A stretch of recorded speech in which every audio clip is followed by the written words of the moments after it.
बिस्मिल्लाहिर्रहमानिर्रहीम नहमदुहु व नुसल्ली अला रसूलिहिल करीम अम्मा बाद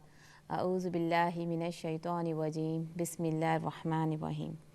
रब्बि इश्रह ली सदरी व यस्सिर ली अमरी वहलुल उक़दतन मिन लिसानी यफ़क़हू क़ौली। अस्सलामु अलैकुम नाज़रीन, मैं हूँ आपकी होस्ट नबीला सैयद और मैं आपका खैर मकदम करती हूँ आपके प्रोग्राम सेहत एक नेमत में। जैसे कि लास्ट हफ़्ते हम लोगों ने कुछ सर्दियों के बारे में ज़िक्र किया था और बहुत से जो कॉल आए थे जिनके हम कुछ सवालात के जवाब नहीं दे पाए थे, इंशाल्लाह तो इस प्रोग्राम में मैं उनके सवाल के जवाब दूंगी। और हम बहुत बहुत शुक्रगुज़ार हैं उन लोगों का जो हमें कॉल करते हैं और हमारे नुस्ख़ों को आज़माते हैं और फिर हमें कॉल करके बताते हैं कि अल्हम्दुलिल्लाह अल्हम्दुलिल्लाह कि उन पर ये नुस्खे जो घरेलू नुस्खे हैं वो उन पे बहुत फ़ायदेमंद साबित हो रहा है उनके लिए। तो उसके लिए ये सुन के बहुत खुशी होती हम लोगों को कि जिस मकसद के साथ हम लोगों ने इस प्रोग्राम को शुरू किया था और अल्हम्दुलिल्लाह इसमें हमें अल्लाह कामयाबी दे रहा है। इंशाल्लाह आगे भी हमारी कोशिश यही होगी कि हम जितना हो सके मुझसे हम लोगों से कि हम अच्छे घरेलू नुस्खे और कुछ नबी नुस्खे हम आप तक ले आएँ और आपको उससे इंशाअल्लाह ताला फ़ायदा पहुँचे। तो जैसे कि मैं लास्ट हफ्ते आप लोगों को जो हमारे बड़े जो हम लोग हैं जो बच्चों के बारे में मैंने नहीं बताया था, तो इंशाल्लाह आज के प्रोग्राम में मैं कुछ बच्चों के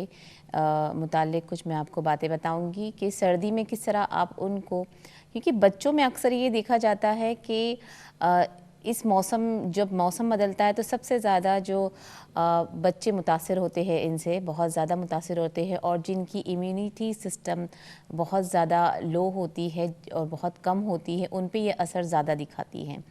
तो किस तरह आप इसका बचाव कर सकते हो, इंशाल्लाह हम इसके बारे में कुछ बात करेंगे। और आपके पास कोई सवाल हो तो आप हमें कॉल कर सकते हैं, इंशाल्लाह आपके सवाल के जवाब हम ज़रूर देंगे। तो जैसे कि बच्चों को बचाने के तो बहुत से तरीके हैं, जैसे मुझे याद है कि मैंने कुछ तरीके आप लोगों को बता दिए थे कि बहुत ज़्यादा गर्म अपने बच्चों को बहुत ज़्यादा गर्मी में ना रखें कि उनको सर्द लग जाएगी। सबसे जो छोटे मासूम बच्चे जो होते हैं जो पैदा होते हैं उसके बारे में, जो ठंडियों में सर्दियों में जो पैदा होते हैं, ये अक्सर परेशानी देखी जाती है कि हम उसको किस तरह पहचाने कि उसको सर्दी हो रही है, गर्मी हो रही, क्योंकि वो तो बेज़ुबान होता है, वो ना अपने किसी एक्सप्रेशन से वो आपको बता सकता है। सिर्फ अपनी भूख के बारे में वो रो के, बहुत ज़्यादा जब बच्चे रोते हैं तो उससे पता चल जाता है कि शायद वो भूखे हैं या पेट का दर्द है। तो ये सब छोटे छोटे साइन जो हमको देते हैं। लेकिन उनको ठंडी लग रही है या उनको बहुत ज़्यादा गर्म हो रही, वो हमको किस तरह पता लगेगी? तो ज़्यादातर अक्सर ये देखा गया है कि जब माँ को ठंड लगती है, बच्चों को, छोटे मासूम जो बच्चे होते हैं जो अभी जस्ट पैदा हुए होते हैं, जैसे हम 1 माह से लेके 6 माह के बच्चे या उनसे ज़्यादा बच्चे जो होते हैं, जो अपनी ज़ुबान से आपको बता नहीं पाते हैं, तब तक की उम्र के बच्चे, तो इसके पहचानने की सबसे अच्छा जो बात है वो ये है कि जब माँ को ठंडी महसूस हो, क्योंकि हमारा जो जिस्म का जो टेम्परेचर है वो हमें महसूस हो सकता है कि हमें कब ज़्यादा ठंडी लग रही है, कब हमें नॉर्मल ठंडी लग रही है या कभी हमें बहुत ज़्यादा ठंड लग रही है। तो ये हमारे जिस्म की हरारत से हम महसूस कर सकते हैं, बच्चे ये नहीं करते हैं। बच्चों को हमें देखना पड़ता है कि उनको, तो सबसे अच्छा तरीका है कि जब आपको ऐसा लगे कि आपको बहुत ज़्यादा ठंड लग रही है या बहुत ज़्यादा गर्मी लग रही है या आपकी बाहर जाते वक्त आपकी सांस को तकलीफ़ हो रही है, क्योंकि जब यहाँ पे ज़्यादातर जब हम बाहर निकलते तो हमारा जिस्म पूरी तरह से ढका होता है, लेकिन क्योंकि हम अपने जो नाक है वो हम खुली रखते हैं तो हवा जो है वो नाक के ज़रिए जाती है। कभी कभी बहुत ज़्यादा सर्दी लगने से हमें सांसों में तकलीफ़ होती, हम सांस नहीं ले पाते हैं। तो ये सब जब आप ये महसूस कर रहे हो तो आपको ये समझना चाहिए कि आपके बच्चे जो आपके साथ रास्ते पे जा रहे हैं या घर में मौजूद हैं, उनको भी यही तासीर उनकी होती है। तो उस चीज़ से आप पहचान सकते हो कि अब वक्त आ गया कि हम बच्चों को गर्म कपड़े पहनाएं, हीटिंग ऑन करें, या बहुत ज़्यादा गर्म हो रहा है तो हम फ़ैन ऑन करें। तो इस बात का आपको बहुत ख्याल रखना है।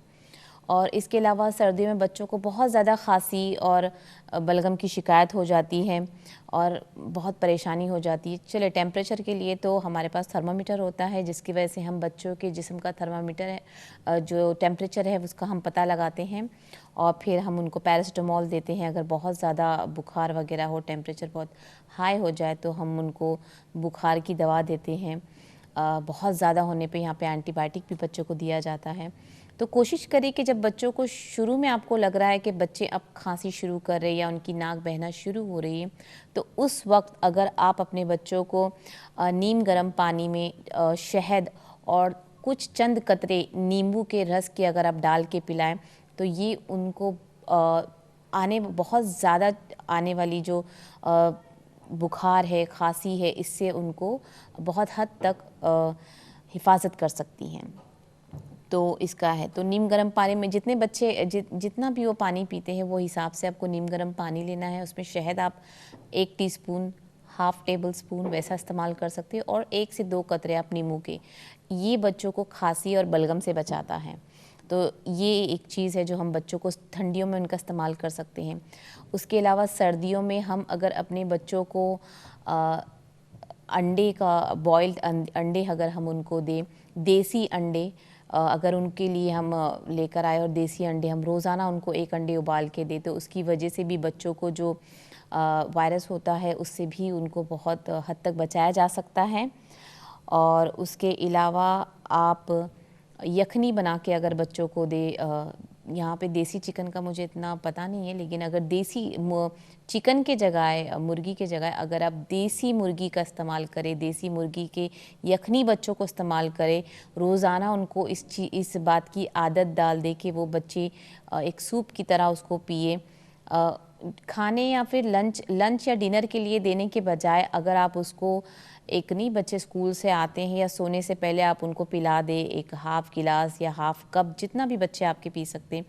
तो देसी मुर्गी, और ये बड़ों के लिए भी बहुत बेहतरीन हो सकता है ठंडियों के लिए, तो आप इसका इस्तेमाल कर सकते हैं। क्योंकि ज़्यादातर हमारे जो मुल्कों में है यही सब चीज़ों का इस्तेमाल किया जाता है और सर्दियों से जो है वो बहुत हद तक निजात मिलती है और बड़े भी इसका शिकार हो जाते हैं। अक्सर जो बीमार है वो इसका शिकार हो जाते हैं। तो ये कुछ चीज़ें हैं जिसको आप रोज़ाना अपने जो है इसमें डाइट में शामिल कर सकते हैं कि आप रोज़ उनको रोज़ाना दें, कोई परेशानी नहीं होती है। बल्कि इस मुल्क में तो बहुत ज़्यादा ठंडी होती है, बच्चे यूज़ टू हो जाते हैं, लेकिन उसके बाद भी क्योंकि वो रोज़ाना बाहर आते जाते हैं तो उसकी वजह से भी उनकी जो नाक बहना शुरू हो जाती है। यहाँ पे मैंने देखा है कि अक्सर जो खांसी की जो परेशानी है वो बहुत ज़्यादा होती है। बच्चों को ना बुखार होती है, ना उनको टेम्परेचर आ रहा होता है, ना उनको नाक बह रही होती है, लेकिन वो खांसते ही हैं। खांसी की एक वजह ये होती है कि बच्चे बाहर जाते हैं और खांसी और सर्दी ज़ुकाम इस तरह है कि घर में किसी एक अफराद को हो तो वो एक से दूसरों को लग सकती हैं। तो जब भी घर में किसी एक से शुरुआत हो जाए नज़ला ज़ुकाम की, तो आप अगर बच्चों को उसी वक्त पे जो ये नुस्खे हैं आप इसका इस्तेमाल करें, इंशाल्लाह तो वो दूसरे फ़र्द तक नहीं आएगी। तो इस चीज़ का आप कर सकते हैं। ज़ैतून का तेल, खालिस ज़ैतून का तेल अगर आप इस्तेमाल करें, बड़े हो छोटे हो, बच्चे जो बच्चे खाने पीने वाले हैं उन बच्चों के उम्र से और जो भी बड़े बुज़ुर्ग हैं, अगर सर्दी के मौसम में रोज़ाना अगर आप खालिस ज़ैतून का तेल हाफ़ टीस्पून या 1 टीस्पून रोज़ाना अगर आप पी लें, इससे भी आपके जिस्म में जो है, जो सर्दी से जो हम मुतासिर होते हैं, इस मौसम से जो मुतासिर होते हैं, इंशाल्लाह इससे आप बहुत हद तक अपने आप को बचा सकते हैं और अपने घर वालों को, अपने प्यारों को बचा सकते हैं। तो ज़ैतून का तेल, और ज़ैतून का तेल बहुत ही फ़ायदेमंद है। कहा जाता है कि ज़ैतून के तेल में 70,000 बीमारियों का इलाज है। बीमारियाँ कौन कौन सी वो हम नहीं बता सकते हैं, लेकिन 70,000 अगर हम बीमारी देखें तो बहुत सी कुछ भी बीमारी हो सकती है। तो इसको अपने रोज़ाना के इस्तेमाल में आप इंशाल्लाह शामिल करें। और ज़ैतून के तेल कोई नुकसान नहीं है, क्योंकि हम सिर्फ हाफ़ टीस्पून या 1 टीस्पून की बात कर रहे हैं, तो इंशाल्लाह इससे कोई भी तकलीफ़ और परेशानी नहीं होगी। बच्चों को इस चीज़ की आपको आदत डालनी चाहिए कि आप रोज़ाना उनको 1 चम्मच, हाफ़ चम्मच अगर आप उसको पिला दें बच्चों को, तो एक बार बच्चे जब यूज्ड टू हो जाते हैं, बड़े भी हो या बच्चे, एक बार आपको उसकी आदत बन जाती है, आदी हो जाते हैं रोज़ाना कुछ एक ऐसे काम की, तो आप बिना उसको कुछ किया बाहर नहीं निकलते हो। तो आप उसको बच्चों को यूज़ टू कर दें उनको कि आपको ये पीना है ठंडी के मौसम में, आप इससे बच सकते हैं। इसके अलावा अगर आप रोज़ाना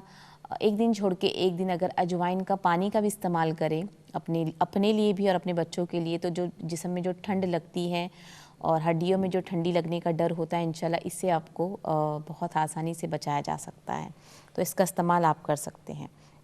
और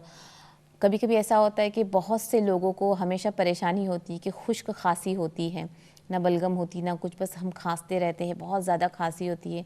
और आज का मैं अगर दौर देखूं तो खांसना और छींकना बाहर एक बहुत बड़ा ऐब जैसा समझा जा रहा है, क्योंकि अगर हम ट्रैवल कर रहे हो हम या हम किसी रास्ते पे अगर चल रहे हो और हमने छींक लिया या फिर हमने इस बात का ध्यान ना दिया कि हमने अपना मुंह ढांका या फिर हमने अपने बाजुओं पे छींका या हम खांस रहे तो हमारा मुंह कवर है कि नहीं, तो हम इतना डर जाते हैं कि सामने वाला कोई बैठा है तो वो कुछ गलत फहमी ना पाल ले कि हम शायद कोई बीमारी से शिकार होके ट्रेन में सफ़र कर रहे हो। ऐसे अक्सर हुआ है कि हम अगर छींक भी रहे हैं, आज के दौर में अगर हम छींक भी रहे हैं, ये पैंडेमिक के जो दौर निकला है, हम छींक भी रहे तो सामने वाला इस तरह हमको घूरता है जैसे मानो हमने बहुत बड़ा गुनाह कर दिया हो। फिर चाहे आप वो छींक, और यही हाल बच्चों का भी कि अगर अब बच्चे भी खांस रहे हैं तो हमें पेरेंट्स को बताना पड़ता है कि अपना मुंह को आप कवर कर लो, क्योंकि बच्चे अक्सर भूल जाते, तो हम भी अपने इसमें रहते तो हम भूल जाते, पर सामने वाला जो हमारे बैठे, जो हमारे आसपास जो बैठते हैं ट्रैवलिंग में, वो हमें इस तरह घूरते हैं जैसे कि हमने पता नहीं क्या कर दिया हो। तो इस बात का ये एक डर जैसा हो गया है, तो इस बात का हमें बहुत ख्याल रखना चाहिए। तो जिनको खुश्क खांसी है कि सिर्फ खांसी हो रही है, आवाज़ आती है खांसने की, तो उसके लिए चाहिए कि हम 1 चमचा शहद में अगर हम उसमें 6 से 7 दाने काली मिर्ची कूट के या पाउडर जैसा भी, लेकिन फ्रेश काली मिर्ची, ना कि बाज़ार का पाउडर, उसका इस्तेमाल करके आप शहद में अगर डाल दें और उसको आप पिए सुबह शाम, इससे आपकी खुश्क खांसी का इलाज हो सकता है इंशाल्लाह। और ये बहुत बेहतरीन नुस्खा है। मुझे याद है मैंने लास्ट दफ़ा आपको एक नमक और शहद का भी बताया था, वो भी बहुत माशाल्लाह बेहतरीन नुस्खा है। और अगर आपकी खांसी के लिए आप बहुत परेशान हो और इन नुस्खों का आप इस्तेमाल करेंगे तो काफ़ी हद तक आपकी जो खांसी है वो कुछ ही इंशाल्लाह दिनों में आपकी बंद हो जाएगी। तो ये 2-3 चीज़ें जो खांसी के लिए बहुत फ़ायदा पहुंचाती है इंशाल्लाह। तो आप इसको आप ज़रूर याद रखिए इस चीज़ को। और ये बच्चों को भी आप कर सकते हो, जो खाने पीने वाले बच्चे हैं और जो 1 से 2 साल के बच्चे, उनके लिए आप शहद दे सकते हो उसको। और जो मैंने आपको शहद और नमक का जो सिरप जैसा बताया था, वो आप हाफ़ टेबल स्पून बच्चों को पिला सकते हो। इससे इंशाल्लाह कोई नुकसान नहीं होगा। देखिए आप, अल्लाह ने जो चीज़ हमें दी है शहद, वो कितनी कितनी मतलब इतने इसमें फ़ायदे हैं कि अगर हम गिनवाएं, मतलब शहद का रोज़ाना पीना भी आपके लिए कितना फ़ायदेमंद होता है। लेकिन मुश्किल है थोड़ा खाली शहद मिलना यहाँ पे, लेकिन कुछ जगहों का शहद है। देखिए शहद ऐसा होना चाहिए जब आप उसको अपनी ज़ुबान पर रखें और जब उसको हलक से उतारें तो हल्का सा जो है ना कड़वापन होता है, जो शहद होता है जिसको हम खाली शहद बोलते हैं। तो इसकी जो पहचान ऐसे तो बहुत से किस्म की होती है, लेकिन जहाँ तक मेरी समझ है शहद के अंदर, तो शहद जब भी हम खाली शहद पे जाएं, तो जब हम उसको ज़बान से हम चाटते हैं या हम उसको हलक से उतारते हैं तो हल्का सा कड़वापन हमारी ज़ुबान पर, हमारे हलक पर आता है। तो समझ जाइएगा कि ये खालिश शहद है, क्योंकि इसकी पहचान यही होती है। और कोशिश करें अपने बच्चों को, जो सर्दी में जो जैम वगैरह खाते हैं हर ब्रेकफास्ट में हम जो इस्तेमाल करते हैं और बड़े भी जो इस्तेमाल करते हैं उसको इस्तेमाल, क्योंकि जितना आप मीठा आप बच्चों को दोगे उतनी ज़्यादा उनको खांसी सर्दी होती है। ज़्यादातर देखा गया है कि जूसेस के जो डब्बे, आपने कभी ध्यान दिया होगा कि जब बच्चे बाहर का कोई जूस पीते हैं तो उसकी वजह से उनको खांसी शुरू हो जाती है। ना उनकी नाक बह रही होती है ना कुछ और परेशानी, बस वो खांसना शुरू करते हैं। तो सर्दियों में अगर उसको अवॉइड करें तो वो बहुत बेहतर होगा। और जैम जो बच्चे खाते हैं फ्लेवर वाले, उसके बजाय अगर आप बच्चों को शहद का इस्तेमाल करना सिखाएं क्योंकि अगर हम बच्चों को 1 से 2 बार उनको दे दें शहद, अगर टोस्ट में लगाकर शहद बटर लगा के उसके ऊपर थोड़ा सा शहद अगर उसको हम जैम की तरह दे दें तो बच्चे बड़े इन्जॉय करते हैं। तो कोशिश करें कि उनकी जो खुराक में है हम शहद का इस्तेमाल करना सिखाएं। और माशाल्लाह बच्चों का ज़हन इतना तेज़ होता है कि जो माँ बाप अपने बच्चों को रोज़ाना जो खिलाते हैं, चाहे वो नाश्ते पे हो, खाने पे हो, तो उनको वो उनकी आदत बन जाती है। जब उनकी आदत बन जाती है और आप उस चीज़ को भूल जाते हो किसी दिन, तो वो खुद आपको याद दिलाते हैं कि आज आपने हमें ये नहीं दिया। और नुस्ख़ों का इस्तेमाल अपनी रोज़मर्रा की ज़िंदगी में अगर आपने ज़्यादा किया तो ये उनके आने वाले कल के लिए बहुत बेहतर होगा। क्योंकि या तो बच्चे डिपेंड हो जाएंगे दवाओं पर, क्योंकि बच्चों को पता है कि अब मैं खांस रहा हूँ तो अभी मुझे ये सिरप पिला देंगे तो मैं अच्छा। कुछ बच्चे ऐसे होते कि उनको टेम्परेचर भी नहीं होता है और उनका सिर्फ एक है ना वार्म होती है उनकी जिस्म हरारत जो उनकी वो डिफरेंट होती है, तो वो खुद ही अपने आप को हाथ लगा के कहते हैं कि मुझे लग रहा है कि मुझे बुखार हो गया है, आप मुझे पैरास्टामोल दे दो, कैलपोल दे दो। तो मतलब बच्चे यूज़ टू हो जाते दवाइयों की, और एक बार जब वो दवाइयों के यूज़ टू हो जाते हैं तो आप उसके लिए कोई नुस्खा नहीं दे सकते, क्योंकि जब हमारे दिमाग में बात आ जाती है कि इस चीज़ से मैं ठीक नहीं होने वाला हूँ तो वो चीज़ हम पे असर भी नहीं करती है। ये इंसानी सोच का तकाज़ा है कि जो चीज़ हमको लगती है वो बदमज़ा देगी, क्योंकि ये मुझे लगता है कि मुझे ये चीज़ बदमज़ा देने वाली है, क्योंकि मैंने अपने जहन में इस बात को बिठाया है कि ये मुझे अच्छा फ़ील नहीं करवाएंगे या मुझे बदमज़ा देंगे। यही नेचर, यही आदत ये होती है कि अगर कोई शख्स हमको पसंद नहीं आता है, बातों में हो या आदतों में है, क्योंकि ये हमने सोचा है, हमारे दिमाग में, हमारे जहन में ये बात है, तो इसका नतीजा ये होता है कि वो फिर चाहे कितनी भी अच्छाइयाँ आपके सामने कर ले या आपकी हेल्प कर ले, आपके बुरे वक्त पे खड़े हो जाए, लेकिन कहीं ना कहीं आपके दिल के कोने में वो चीज़ होगी कि आप उसको पसंद नहीं करते हो, तो यकीन माने आप उसको कभी पसंद नहीं करोगे। और बच्चों में ये चीज़ बहुत ज़्यादा होती है, क्योंकि बच्चे हर 5 मिनट में किसी को पसंद करते हैं और हर दूसरे मिनट वो किसी को पसंद नहीं करते। लेकिन अच्छी बात ये है कि वो भूल भी जाते हैं। तो ये जो उम्र होती है उनकी 3 से 4 साल की जो उम्र होती है, हम उनमें वो आदतें खुद ही डाल सकते हैं और वो उसके आदी बन सकते हैं। तो कोशिश करें कि अपने बच्चों को ये जो छोटे-छोटे जो नुस्खे हैं, शहद वाले हैं, जैम की जगह आप शहद का इस्तेमाल कर सकते हो। कभी कुछ खांसी हो जाए बच्चों को, तो उनको अगर आपने ये देना शुरू करा, वो सामने से खुद आपसे मांगेंगे कि नहीं आज मुझसे ये ठीक हो गया था, तो आप इसका इस्तेमाल करें। तो ये सब चीज़ें होती हैं, तो बच्चों को यूज़ टू कराएं। ये इंसान की फ़ितरत है, तो बच्चों की फ़ितरत हम जो सिखाएंगे उनको उस उम्र में, 2 से 3 साल की उम्र में, हम जैसे उनको रहना सहना सिखाएंगे, खाने पीने की चीज़ें सिखाएंगे, तमीज़ सिखाएंगे, वो वही चीज़ लेके इंशाल्लाह अब बड़े होंगे। तो हमें वो डालना है, घर के बड़ों को वो चीज़ डालनी है। तो ये चीज़ है जो उनको और एक बार उनके